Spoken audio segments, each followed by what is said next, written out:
This is Morgan Phillips. Yes, sir. Can you tell us about you, Morgan? Tell me which one here. Okay, well, tell us how you started out. How I started out, like when I first started in the academy. No, in baseball in general.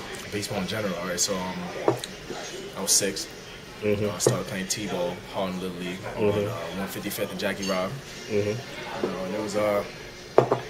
it was good. You know, I heard I wasn't all spectacular at it. But you know, I worked at it. Right. You know what I mean? And it just hours upon hours of hard work. At age 6. At age 6, you know, it was just You had to work at never too age young. 6. Never too young to start. You know what I'm saying? So The sandwich? then one day I went to. We're gonna skip to 8th grade. French fries with that? But there's so much to go. You know, you kind of like people telling the history of black people who were slaves and then Never free.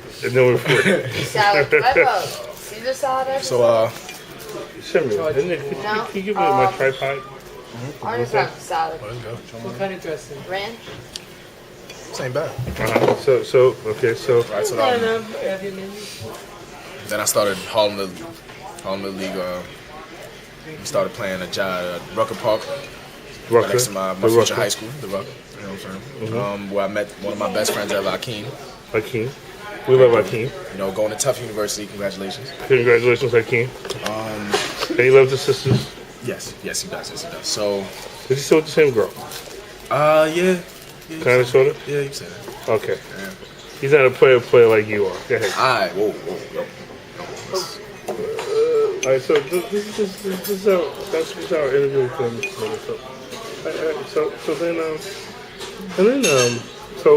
Then I started playing middle school ball, Middle school ball. What middle school did you go to? computer school on 77th and Amsterdam. That's why he knows about computers. Yes. And we didn't have a team till my 8th grade year. It was our first year in existence. We led an undefeated season, won a championship. You know, we won our championship game 1-0. I hit a home run to left center, put us in the lead in the first inning. No, what were you weighing at that time? 8th grade, I was about 5'7", maybe $160, $170. I was a little thick. Then that summer going into high school, I just slimmed out. I got taller. I got to about 5'10". You know, same weight, so I was a little skinny. When did you get to high school? Before I got to high school, I thought I was gonna go to Beacon High School. You know. Yes. So I go to one of their games, just look at the team. And at the game, I run into this man that asked me why I wasn't out on the field playing. So I told him, I was like, I'm only in 8th grade, and I'm gonna be there next year. He was like, you think you can play with these guys? I was like, yeah, hell yeah. I thought I was nice. So this man told me, if you're really, I'm gonna get to that. This man told me, if you were really good, you would come to 145th and Lenox with me and train tomorrow at 3 o'clock. So of course, you know, I told my dad, told everybody because I was with my mom. Told my dad, and I was like, yo, Dad, his beautiful mother. Yeah, she had. So I went. The next day, went with my father, 145th and Lenox. His big father. Yeah, it's a big I saw him, I was like, ooh, this is a big man. Yeah, it's big. So we get there, and Yeoman's walking with this guy. You know, pretty muscular, pretty big guy. You know, and Yeoman is pretty much telling this guy to hit. First, he just let me hit, show him what I had. You know, I thought I'm ripping the ball. I don't think I'm hand ripping. Blah, blah, blah. Then this guy, who I later found out to be Fernando Frias, came with him, was hitting. And he was hitting balls that I never seen hit before. I didn't think people could hit balls that hard. Oh, dude. First thing I said to Yeoman, I was like, do all high school players play like this? I was like, I'll never survive if everybody hitting like this. He said, nah, he's special. I was like, okay, cool. And from that day on, I made it my mission to hit like that one day. And me and Yeoman, together, for the next 330 days, out of the 360 days of the year, working hard, relentlessly. Get the shit right. Now, I wanted to know that you possibly could play on a higher level. I wouldn't say until about my junior year. Well, let's go back and let's go back to the fine coaching you got at Frederick Douglass Academy. Okay. I was coached under Juan Casado. He was a great man. Love Q. You know. But it wasn't always the easiest situation to strive in, you could say. And why would that be? Because it was just difficult. You know, it was hard not having examples of people going on doing bigger and better things in baseball and try to be that one to do bigger and better things in baseball, you know? So it was a little difficult, but Now, when you were 15, you made a significant move. Tell us about that move. I was 15. A significant move. I went from third base back to shortstop. Now, Which when I had you originally. Right. I originally came to Yeoman as a shortstop, even though I was a little on the heavy side. Yeoman thought I should go to third base. You remember my first words to you what? Remember my first words to you? When you said you were a shortstop. You said, really? Get your ass to Third base. Yeah, okay. So I went to third base. Then I started getting taller and slimming out a little bit. He moved me back to short. You know. So then at 15, I went to my first perfect game. And always, you seem to always have a problem with practice. Because we practice, I remember one thing that we do the same thing over and over and over. Do you remember that? I do. And when you Every day. and when you went to perfect game, what did they do? The same thing. The same thing we did at practice. Every day. And was it easy? Yes. I had the second hardest throwing on there at 15. You know, I hit pretty good in the games. Stole a couple bases in the games. Impressed a few people. Got ranked 8 out of 10 at 15 when they said a player to watch. And that got me to my first All-American selection. So now, Now, how did you feel when you first got your All-American selection? I remember that day. I didn't know how to react. I didn't know how you react. I was hyped. Can't front. Hallelujah. I was hyped. Can't even lie. And tell us about going to your junior year and going down south. Okay. My junior year, I played for the South Florida Bandits, which was one of the better decisions that I've ever made, deciding to play for them instead of playing for the New York Nine. Totally. So I went with them and just took off. You know, the first month, I think I batted like 650. You know what I mean? I hit like 2 doubles a game. You know, I started opening up a couple of eyes around the country. People started realizing who I was. I made noise. Then I won game. I did all right. College of Charleston decided they wanted to call me. How many colleges were after you? A lot. Like, I don't have a specific number. There's a lot. And it was between Louisville. Now, why did you go to Louisville? My final four was Coastal Carolina, This is true. South Carolina, This is very Wait, true. South Carolina. yeah, Louisville, and the College of Charleston. So then I did my research. You know. And no Central Florida. Oh, so yeah. I was leaning towards that too, but I didn't like the field. Once I saw the field, it kind of. But I did my research. You know, I went to draft results. I went to player development. I went to living and all that. And I realized that there's not a college in this country that has better offensive stats over the last 5 years. But that was not your initial thought. Am I correct? No, it was not. Right. Tell us about your initial thought. How you cursed me out. Okay.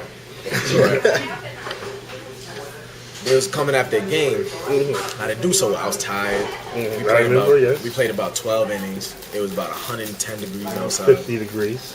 150. It 150. was baking. I couldn't move. I caught the ball at third base and threw it like this over the first. Like I was shocked.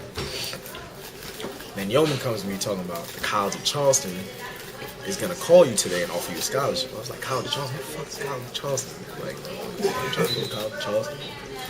He was like, do your research before you knock any college. So first thing I did, I got back to the hotel. showered up, got me something to eat, got a little room service. You know, went downstairs, went on the computer and did my research. Realized the year before they went 49-17, hosted a regional, made it to the super regional, and one pitch away from the College World Series.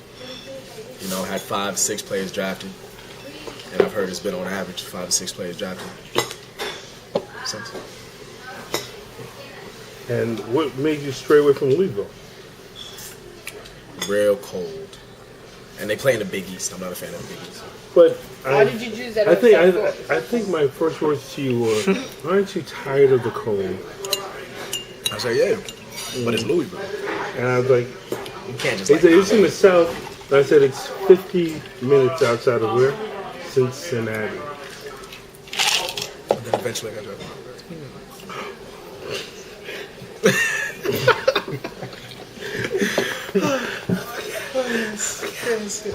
Maybe. Right.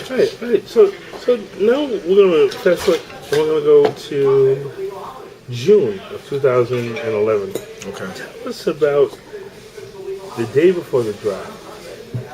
The day before the draft, I was sitting in my house watching the MLB Network, watching the first round of the draft because they televised the first round. You know, just looking. You know what I mean? I didn't expect my name to be called in the first round. You know, I thought highly of myself, but I knew it wasn't the first rounder. So I was just watching. You know, I got there, I was watching all the players getting called, seeing the reactions, seeing everything, just sitting, waiting patiently. I slept about an hour that night.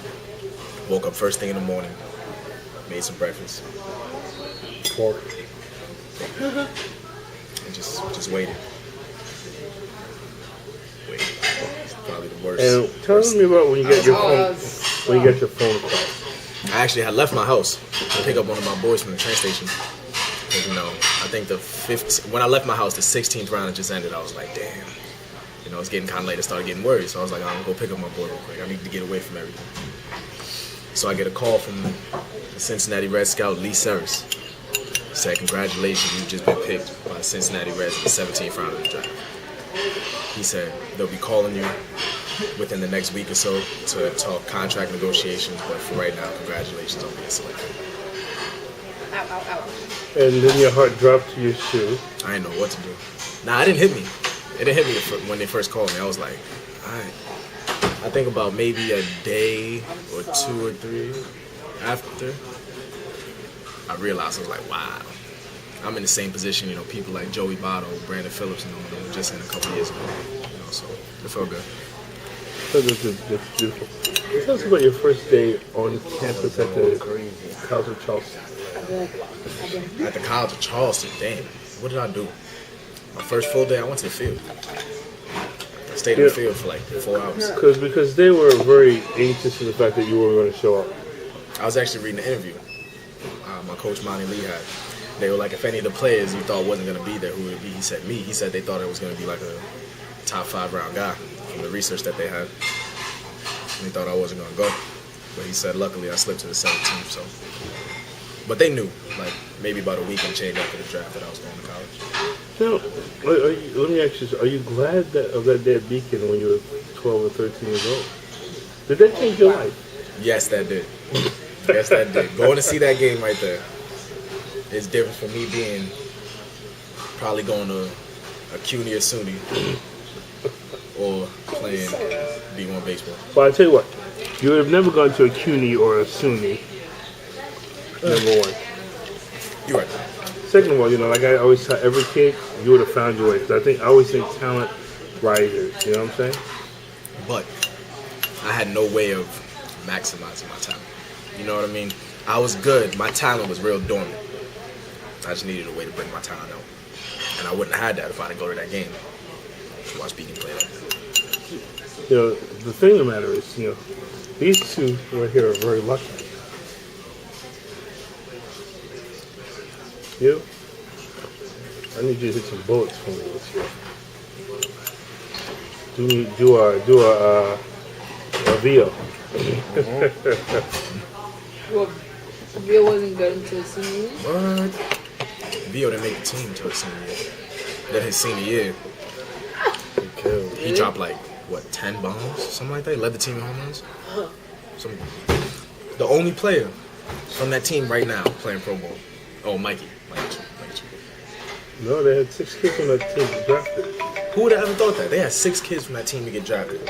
And Vio and Mikey would be the 2. Do what? They had Still in Pro Bowl right now. Oh. Frenchecki. Frederick got released. He got released. So, Really? no. That was- Frenchecki's a lefty. Oh, the lefty that just got signed Yeah. to the Blue Jays. That was such a horrible feeling. He got He's signed. the one that started the game. Yeah, Gene Carlos. You know, Fernando didn't sign. Wait. Alabama. Why didn't Fernando Oh. sign? Like, Oh, that camera's how didn't Fernando sign? Was it It's a his little defense? hot. or- 50th round. He thought he could do better after he went to college. And he should have. And that, I mean, But if he you had a like choice, rips. yeah, he hits better than a lot of people I've ever seen in my life. So let me ask you, what do you want in baseball? What do you want? Bryce Harper. Play D1 baseball. Get drafted.